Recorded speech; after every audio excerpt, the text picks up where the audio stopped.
the circumstances.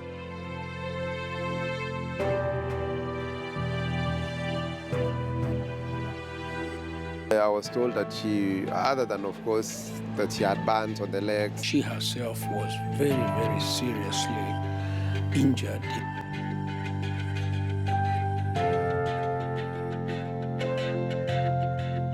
so he told them to leave the rest of the issues. Did actually, and I'm not sure that it helped the prosecution's case.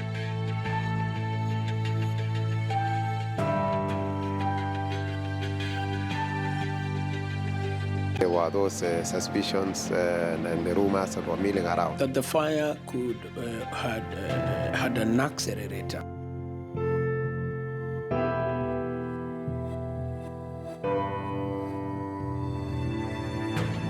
She must have been there.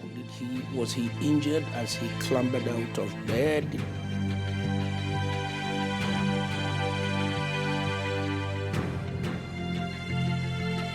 It became a headline story. We had one boy who was studying at Brigham College.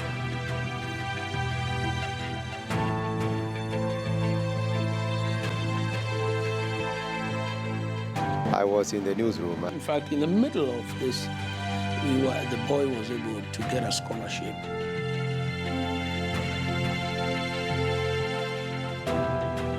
The whole place was abuzz with, because this was an early morning incident. This, I think, was in 1999 when the incident happened. A letter from the mother to the son will paint a picture of a troubled marriage. Alexander Sawe's widow had written to the son informing him that he had no plans of killing herself.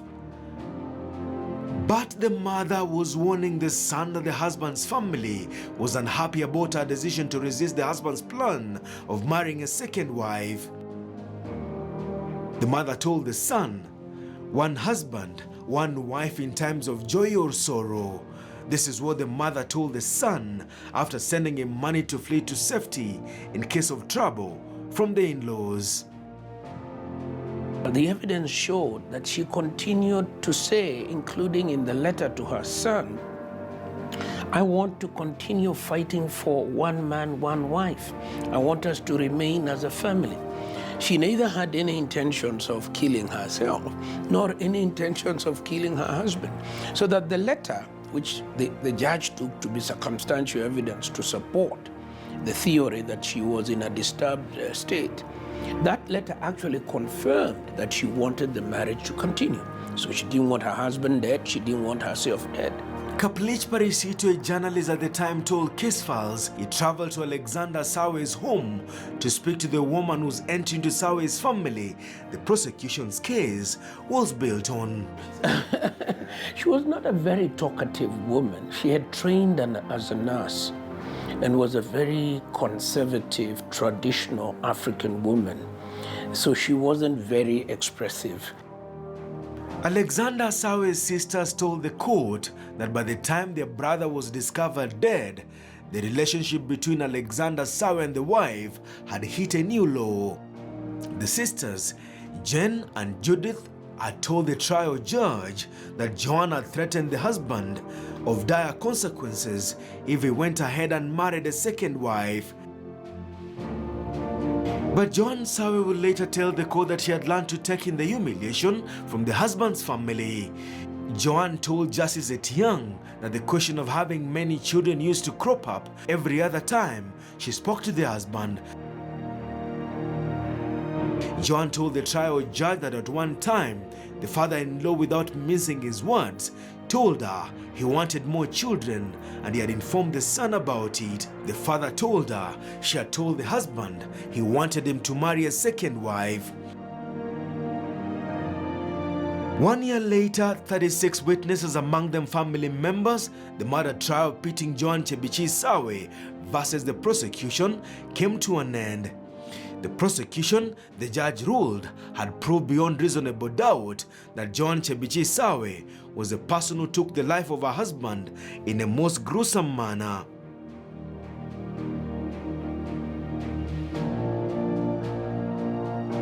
Justice Etiang ruling that the prosecution had proved its case despite a good show by the defense.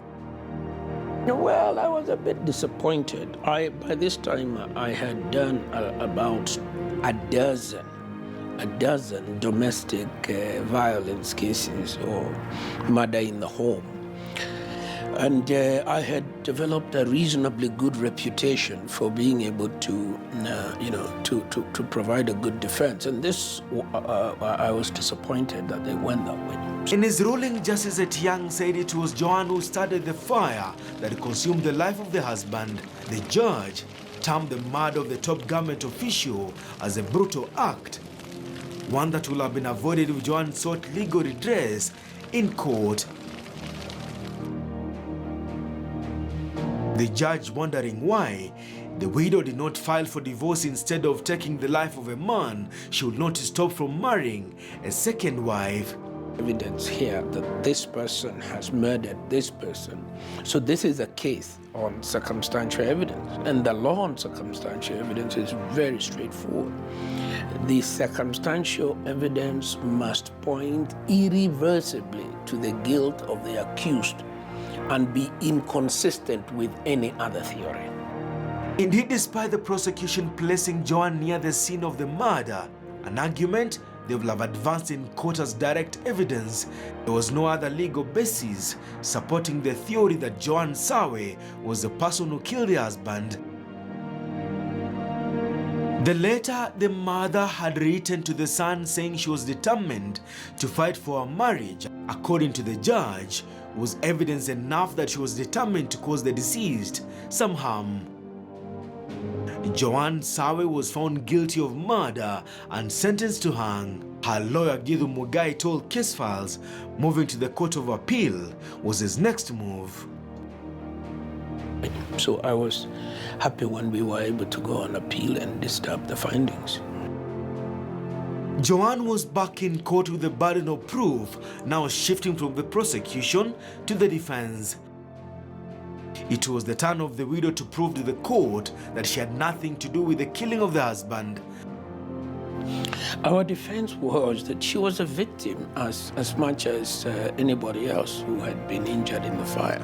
She had no way of starting the fire. It would have been in the totality of the evidence that was available. There was nothing to demonstrate that that was the case. The conviction and sentencing of the widow was pegged on the act of setting the house on fire, a line that the defense now exploited as weak and far-fetched. The widow's lawyer told the court it was practically impossible for the prosecution to determine that indeed it was Joanne who bought what the prosecution suspected to have been petrol, set the husband on fire, stabbed him, then sat somewhere in the house as the raging flames attacked her. The three-bench Court of Appeal poked holes into the prosecution's evidence on the exact time the fire started.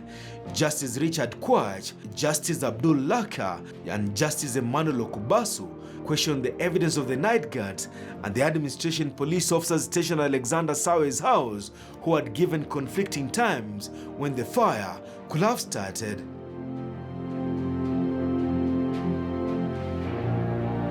The judges ruled it was possible that the guards could have started the fire as well. If this was the case, then the prosecution had failed to prove beyond reasonable doubt that it was Joanne who ignited the fire that killed the husband. The Court of Appeal termed the High Court's guilty verdict as one based on suspicion. Suspicion, however strong, was not enough circumstantial evidence to convict and later sentence the widow.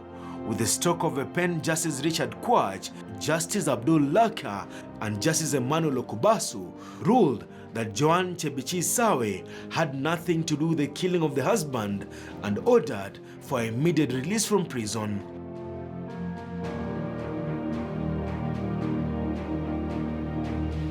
On the 6th day of June 2003, almost 4 years after being sentenced to death, Joanne Chebichi Sawe walked out of Langata Women's Prison a free woman.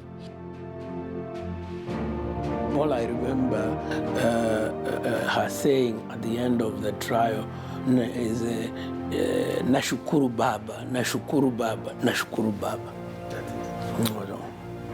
20 years later, the family of the slain government official told Case Files the wounds of losing their family member are still fresh.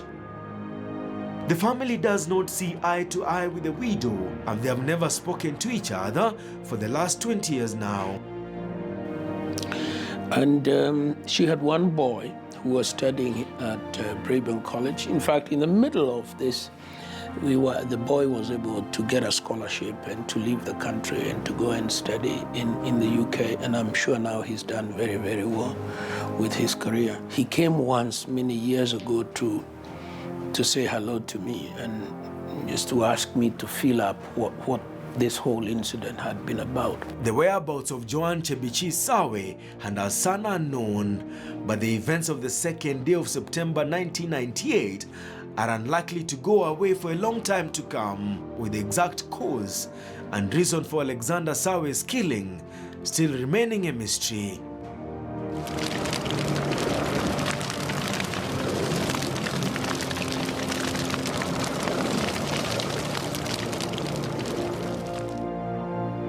For the High Court, this was a shut and open matter.